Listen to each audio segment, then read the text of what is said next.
Well, good morning, everyone. Welcome to the last day of the 5th International Conference on the Literary West, Uncharted and Nomadic Wests. We are in our first session of the morning, and we have three wonderful speakers. So I will start by introducing our first speaker. Ariadna García Carreño is a PhD candidate in the Human and Social Sciences program at the University of Almería, Spain. After finishing her degree in English Studies in 2020, she won the qualification known as Premio Extraordinario de Fin de Carrera. And that same year, she obtained a departmental collaboration grant awarded by the Ministry of Education, which introduced her to the world of academic research. Her PhD project deals with the 19th century American poet George Sterling, which, by the way, is the subject of her presentation. Her research aims to investigate not only the poetic production of the author, nowadays ignored in the academic field, but also lyrical tendencies similarly ignored in the American poetry produced during the fin de siècle periods, such as naturalistic and even aestheticist poetry. Ariadna's research interests bring together two interconnected areas: late 19th century American poetry, not the mainstream lyric discourse, but other discourses that have been silenced and poorly studied through the 20th century and literary translation. So, Ariadna, you have the floor.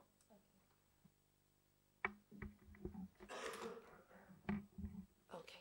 Well, first of all, thank you so much for your words and for your introduction. And to begin with, I must say that the title given to this whole symposium is more than adequate to describe the vision that the American turn-of-the-century poet George Sterling has of California, because the author's conceptualization of the region contributes to show how the American West is a still uncharted region from many perspectives. And in fact, Allmendinger argues that California is a blank slate for projecting other groups' frustrations and fantasies. Therefore, the region is conceived in multiple ways, such as, for example, an island populated by Amazonian warriors, a land of eternal youth, even the enigmatic frontier, or an uncivilized and wild region, according to Ferlinghetti and Peters. So, as we can see, California, and so the West, is conceived as a timeless, mythical dimension, and partly due to its particular history. Because throughout history, the region has been conceptualized as a place to be Christianized, as we see in the 16th and 17th centuries, when friars like Junípero Serra established their Christian missions there. It has also been conceptualized as a place of cruelty, as we see through the famous Wild West era in the 18th and early 19th centuries, and with the consequent Anglo-Saxon imposition to the natives. It has also been conceptualized as a place of opportunity because of the gold rush, starting approximately in the 1850. And finally, it has also been conceptualized as an untamed place, in the sense of a region having an extreme climate and an exuberant nature, as we can appreciate here through the images that I selected from San Francisco and Carmel. However, Sterling contributes to the mythic conceptualization of California and so the West through the idealization of its inspirational potential for the poets, turning the region into a symbol of the poet's long-awaited paradise. And actually, it is quite illustrative to mention at this point that Sterling became a poet in 1890 when he was just 20. So we can argue that he became a poet because of California, where he moved when he was just, almost 5 years before. And Sterling first arrived to San Francisco, where he would have spent 15 years. And then in 1905, he moved to the small town of Carmel by the Sea. And these two locations at the heart of the Golden State have a special meaning in the poet's biography, because he moved from Sag Harbor, which is a small town in New York on the East Coast. And the customs and kind of lifestyle imposed by the still pervasive Puritanism of the Sag Harborite society is something that would always choke Sterling, and he would never hesitate to rebel against it, as we can actually see through this slide. In Sterling's teens, he was the ringleader of a gang of youths called the Nighthawks, who were responsible for such gaffes as uprooting all the bathhouses and pushing them into the bay, or letting loose 2,000 Yumbucks in the Episcopal Church, or stuffing a wet gunny sack into the chimney of the African Methodist Church, whose weeping members were forced to evacuate. Now, we can agree that Sterling's mythification of California is the product of the clash between his native culture, governed by Puritanism and a strict sense of morality, with the more liberal culture that he encounters in San Francisco. And something that proves that quick identification between Sterling's wild spirit and that of San Francisco is how soon, because it was just a year, how soon he neglects his work as a clerk for his uncle, Frank C. Havens, in order to embrace a kind of bohemian lifestyle and hedonistic kind of lifestyle that would eventually give him the title of King of Bohemia. It is in Carmel, however, where we find that Sterling makes the greatest contribution to adding a mythic dimension to California. Not only because it was here where he established a colony of artists, including authors such as Jack London, Theodore Dreiser, Ambrose Bierce, Mary Austin, but also because it was here where he composed his second poetry collection in 1907, A Wine of Wizardry and Other Poems. And this collection is really relevant, firstly because it is the collection that offers him a reputation in the American West letters panorama. And secondly, because it is the collection where he best reflects the mythical dimension of the West as a source of sensory pleasure and creative impulse. In fact, it is through this dualism that one must understand how his lyrical production becomes a tangible manifestation of the symbol of California as the poet's long-awaited paradise. Actually, in his essay, Is California Destined to Become America's Art Center?, he argues that the mind of man reacts, in addition, more readily to beauty than to ugliness. Beauty begets its like, and nowhere else in temperate climes will one find a land equal in beauty to California, one filled with sublimities of river, forest, mountain, and sea, so certain to call from the mind its aesthetic response. A beautiful land with a temperate climate will put forth its artists. Now, we see that he first achieves the mythification of the West through the inspiration that it offers to the sensory domain. That is, the fleshly pleasures and debauchery that the region offers to Sterling become his perfect catalyst for the rebelliousness of any fin de siècle bohemian artist wanting to shock the American genteel society of the times.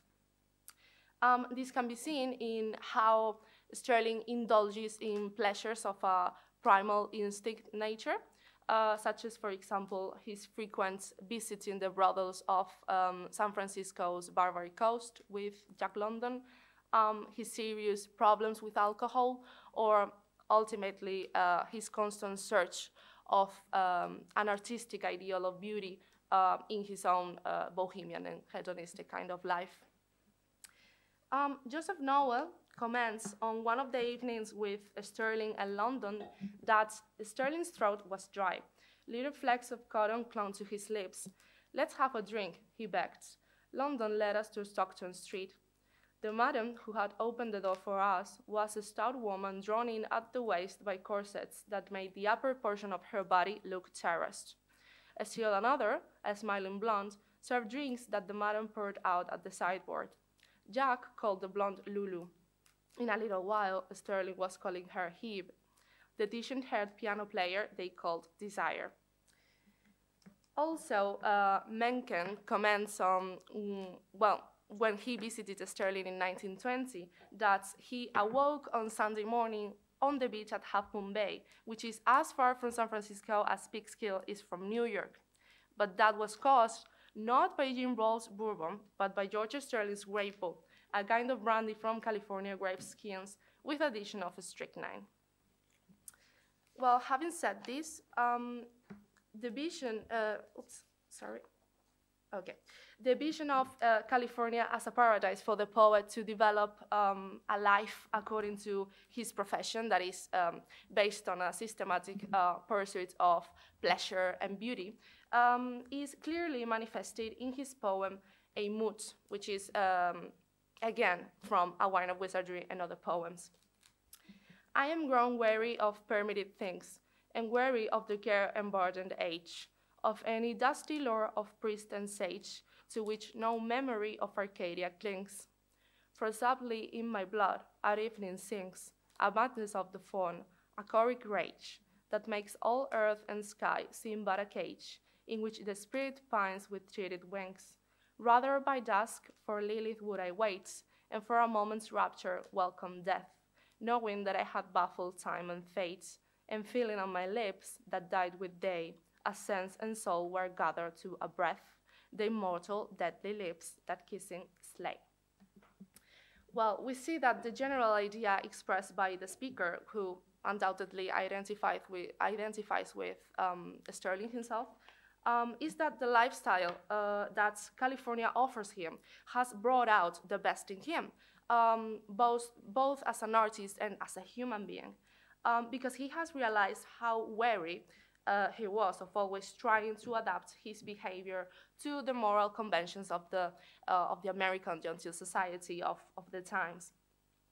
As a result, California is the setting where he can experience the true bohemianism and hedonism that the artist needs to create. As you can see here on the slide highlighted in pink, there are direct references to the conceptualization of California as an Arcadia, as well as to the elements that make the region a place for debauchery, as we see in blue, highlighted in blue. A sensuous place where the speaker is conceived as a faun, where he can find Lilith, which is the ultimate symbol of lust and perversion, as well as a place where he can baffle time and fate. On the other hand, Sterling achieves the mythification of the West through the inspiration of a natural domain. That is, the Californian exuberant nature becomes a portal through which the poets transcend to an unintelligible plane where he can find that unattainable concept of ideal artistic beauty. This can again be seen in another poem from A Wine of Wizardry and Other Poems, which is The Island of the Blessed, in which the observation of Californian nature, of Carmel in this case, allows the poet to transcend the senses to a higher ideal of artistic beauty. In Carmel Pines, the summer wind sings like a distant sea. O harps of green, your murmurs find an echoing chord in me. On Carmel's shore, the breakers moan like pines that breast a gale. O whence, ye winds and billows, flown to cry your wordless tale. Perchance the crimson sunsets drawn in waters when you sped. Perchance the sinking stars go down to seek the isles ye fled. So we can see that the observation of this tangible nature allows the poet to jump to a higher level of abstraction beyond consciousness, which he conceptualizes as an island. In the following stanzas, he describes that island, which is the place where beauty hides, as we can see here. Sometimes from ocean dusks I seem to glimpse their crystal walls, dim jewels of mirage that gleam in twilight's western hall.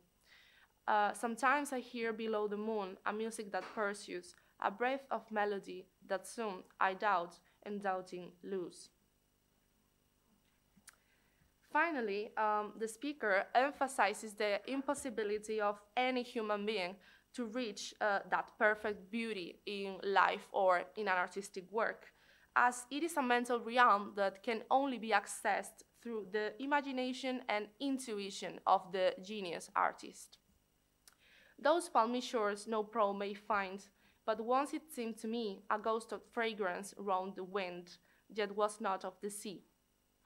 What though my tale the seaman scorns?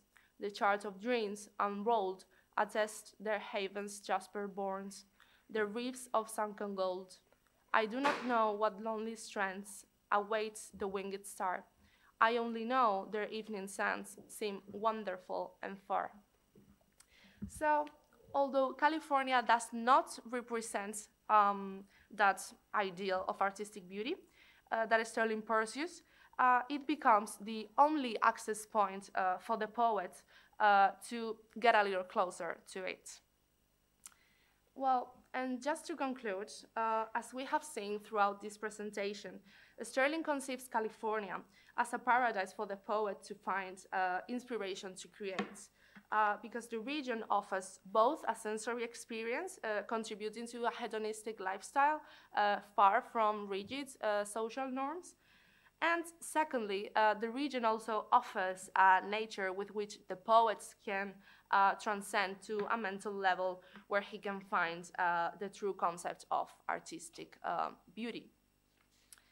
Therefore, we notice that Sterling's poetry, and above all, his poetry collection, A Wine of Wizardry and Other Poems, establishes the dialogue between the real and the mythical dimensions of California, in which the two domains overlap each other. And as a result, he adds new meanings to the traditional Western imagery and themes that creates today's legendary perception of California. Thank you.